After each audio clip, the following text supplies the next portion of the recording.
რატომ არის ილიასა და ისლამის ბრძოლის ჩანიშვნა ყველაზე რეალური ახლა?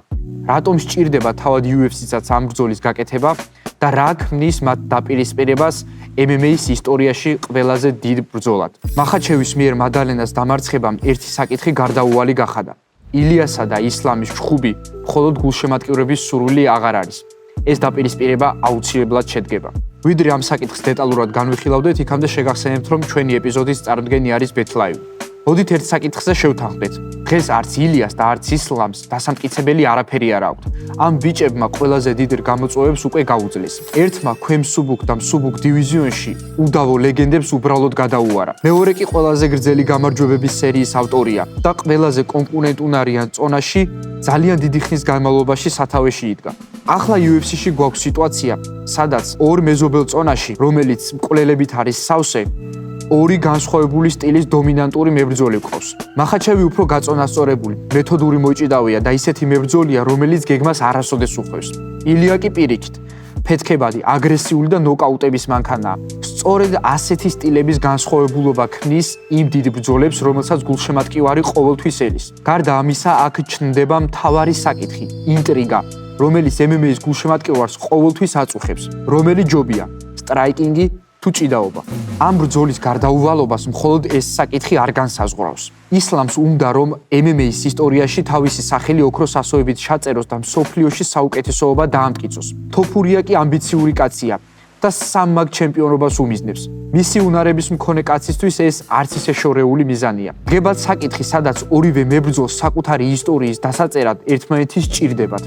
აი სწორედ ამ მიზეზით არის ეს ბრძოლა გარდაუვალი. მახაჩევის მიერ მადალენას დამარცხება ამ პაზლის ბოლო ნაწილი იყო.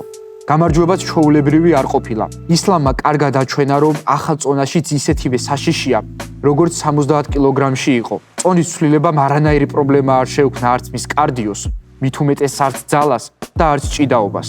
ამ ყველაფერს ისიც ემატება, რომ მახაჩევს ჩემპიონის სტატუსი კიდევ უფრო საშიშ მებრძოლად ხდის. თოფურია არა მარტო ორი წონის ჩემპიონი, არამედ უდიდესი შოუმენიცაა.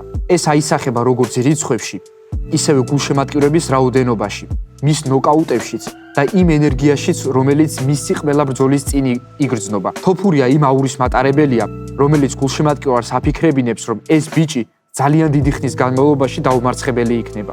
თოფურია მახაჩევის ჩხუბი UFC-სთვის ოქროს საბადოს გავს. ორი ჩემპიონი, ორი ძალიან გრძელი გამარჯვებების სერია, ორი უდიდესი ფანბაზა და ორი ისტორია, რომელიც გზადაგზა იწერება. ეს ისეთი ჩხუბია, რომლის გასაპიარებლადაც ვარსკვლავები არის საჭირო. ვარსკვლავები ადგილზე არიან და ერთ-ერთის გამარჯვების შემთხვევაში ის აუცილებლად მეგავარსკვლავად იქცევა. ახლა კი რჩება ერთადერთი საკითხი გასარკვევად. როდის შედგება მათი დაპირისპირება UFC-ში?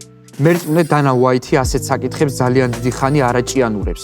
როცა ბრძოლა ყველაზე დიდ ჰაიპში არის, დანა ბიძია ზუსტად მაშინ აკეთებს ამ ჩხუბებს. ეს ისეთი ბრძოლაა, რომელიც ნებისმიერ არენას, მსოფლიოს ნებისმიერ წერტილში გაავსებს.